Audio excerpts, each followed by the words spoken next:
पृथ्वी पर राजा कंस के डर से यज्ञ आदि शुभ कर्म करना सबने छोड़ दिया और ब्राह्मण व ऋषिवर राक्षसों के हाथ से दुख पाने लगे। पृथ्वी ऐसे अधर्मियों का बोझ नहीं सह सकी। तब उसने गऊ का रूप धारण करके राजा इंद्र के पास जाकर विनय की, महाराज, संसार में कंस और राक्षस लोग बड़ा पाप करते हैं। उन्हीं के डर से हरि भजन व यज्ञ आदि शुभ कर्म कोई नहीं करता। मुझे आज्ञा हो तो मृत्यु लोक छोड़कर पाताल को चली जाऊं। यह वचन सुनते ही इंद्र ने देवताओं समेत ब्रह्मा के पास जाकर सब हाल कहा। ब्रह्मा जी उन सबों को साथ लेकर कैलाश पर्वत पर इस हिस्सा से गए कि महादेव जी राक्षसों को दंड देने योग्य हैं। वे उन्हें मारकर पृथ्वी का दुख छुड़ावेंगे। जैसे ब्रह्मा वहां पहुंचे वैसे ही महादेव जी अंतर्यामी बोले कि हे ब्रह्मा, इस पृथ्वी के भार उतारने की सामर्थ्य मुझे व तुमको नहीं है। इसका दुख छुड़ाने वाले आदि पुरुष भगवान जी हैं। पृथ्वी का बोझा वही उतारेंगे। यह बात सुनकर शिव जी ब्रह्मा आदि को साथ लिए हुए क्षीर सागर के किनारे चले गए।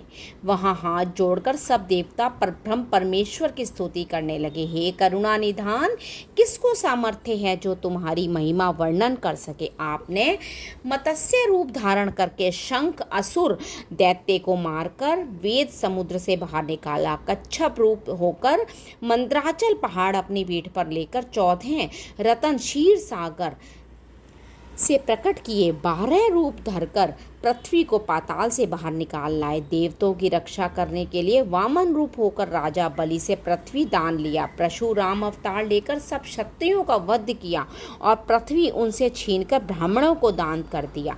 रामचंद्र का अवतार धारण करके रावण आदि राक्षसों को मार डाला। जब पृथ्वी पर दैत्य, राक्षस और पापी राजा गौ, ब्राह्मण और हरि भक्तों को दुख देने आते हैं, तब आप उनकी रक्षा करने के लिए सगुण अवतार लेकर अधर्मियों को मारते हो।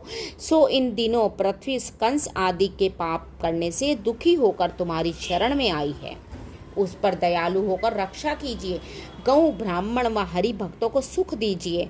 जब ब्रह्मादिक देवताओं ने इस तरह नारायण जी की स्तुति की, तब आकाशवाणी हुई कि हे ब्रह्मा, मुझे पृथ्वी का दुख मालूम हुआ, इसलिए हम सगुण अवतार लेकर उसका भार उतारेंगे।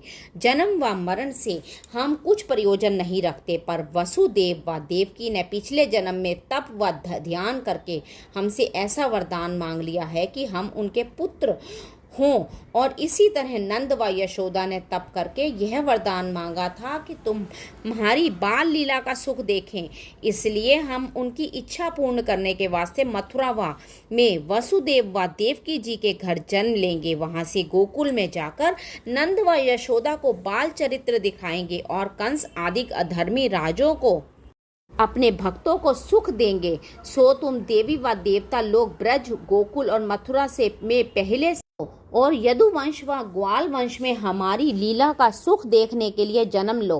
पीछे से हम भी 4 स्वरूप धरकर अवतार लेंगे। सब देवता यह आकाशवाणी सुनते ही बड़े हर्ष से अपने अपने घर आए। जब ब्रह्मा ने आकाशवाणी का हाल पृथ्वी को समझा दिया, तब वह भी प्रसन्न होकर अपने स्थान पर चली आई। उनकी आज्ञा अनुसार देवता, मुनि, किन्नर व गंधर्व आदि अपनी स्त्रियों समेत मथुरा व गोकुल में जन्म लेकर यदुवंशी व ग्वाल बाल कहलाए। 4 वेदों की ऋचाएं ने भी ब्रह्मा से आज्ञा लेकर गोपियों का जन्म लिया। ब्रह्मा जी की ऋचाएं ही गोपियां बनी। इतनी कथा सुनाकर सुखदेव जी बोले, हे राजन, अब हम देवकी के विवाह का हाल कहते हैं, सुनो। देवक नाम जो उग्रसेन का भाई था, उसके 6 कन्याएं और 4 पुत्र हुए। उसने अपनी 6वीं बेटी वसुदेव जी को ब्याह दी। जब 7वीं कन्या देवकी उसके यहाँ उत्पन्न हुई, तब देवता अति हर्षित हुए। राजा उग्रसेन के यहाँ कंसादिक 10 पुत्रों ने जन्म लिया। जब देवकी विवाह के योग्य हुई, तब देवक ने राजा कंस से आज्ञा लेकर शुभ साहित्य में उसके विवाह का तिलक वसुदेव जी को भेज दिया। जब वसुदेव जी के पिता राजा शूरसेन बड़ी धूमधाम से मथुरा में वसुदेव जी को ब्याहने आए, तब राजा कंस अपने बाप, चाचा और सेना के साथ आगे जाकर बारातियों को बड़े आदर भाव से लाया और जनवासा दिया। सबका यथा योग्य शिष्टाचार किया। वसुदेव जी को मड़वे में ले जाकर देवकी का विवाह विधि पूर्वक उनके साथ कर दिया। 15,000 घोड़े, 4,000 हाथी, 1,800 रथ, 200 दासी व दास, भूषण, वस्त्र व बहुत सा द्रव्य आदि दहेज में देकर बारातियों का भी सम्मान करके विदा किया। तब चढ़ाए रथ देव की आप भयो रथवान, पहुँचावत अति प्रीति सो चल्यों सहित अभिमान। जब कंस वसुदेव व देवकी का रथ हाँकता हुआ थोड़ी दूर मथुरा के पार गया, तब यह आकाशवाणी हुई कि हे कंस, तू जिसको बड़े हर्ष से पहुँचाने जाता है उसके पेट से 8वां लड़का तेरा मारने वाला उत्पन्न होगा। यह आकाशवाणी सुनकर कंस मारे डर के कांपने लगा। घोड़ों की रास उसके हाथ से गिर पड़ी। उसने विचारा कि कोई कैसा ही नातेदार हो अपने प्राण से प्यारा नहीं होता, इसलिए देवकी को अभी मार डालना चाहिए। वह न रहेगी तो उसका 8वां पुत्र मुझे मारने वाला कहाँ से उत्पन्न होगा। यह बात सुनकर मन में विचार कर कंस रथ के भीतर घुस गया और देवकी के सिर के बाल पकड़कर उसे नीचे खींच लिया। नंगी तलवार निकालकर क्रोध से दांत पीसता हुआ यूं कहने लगा कि जिस वृक्ष में विष के समान फल लगे उसको जड़ से पहले ही उखाड़ डालना चाहिए। जब वह वृक्ष नहीं रहेगा तब उसमें फूल व फल किस तरह लगेंगे, इसलिए देवकी को अभी मार डालूं तो निर्भय राज्य करूं। यह दशा देखकर जितने मनुष्य उस समय वहां थे वह सब चिंता करके रोने लगे, पर राजा कंस के डर के मारे किसी की सामर्थ्य नहीं थी कि जो कुछ कह सकें।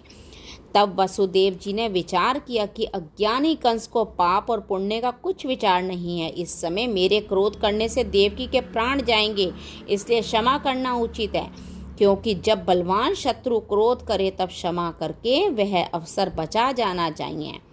जिस तरह ठंडा लोहा गर्म लोहे को काट डालता है, उसी तरह क्षमा करने वाले मनुष्य अवसर पाकर अपने वैरी को जीत लेते हैं। ऐसा विचार कर वसुदेव ने राजा कंस के सामने हाथ जोड़कर विनय किया, हे पृथ्वीनाथ, संसार में तुम्हारे समान कोई दूसरा बलवान और प्रतापी नहीं है जो आपकी बराबरी कर सके। हे जहाँ सब लोग तुम्हारी छाया में रहते हैं, वहाँ आपको यह अनुचित है कि आपके समान शूरवीर होकर आपकी बहन पर बिना अपराध खड़क चलावें।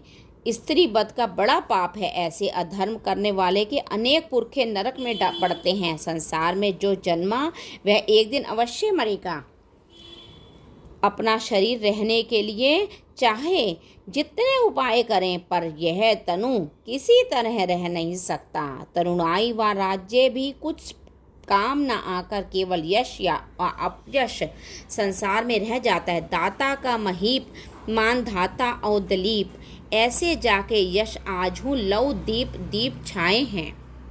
बलि ऐसो बलवान को भयो जहान बीच, रावण समान को प्रतापी जग जाए हैं।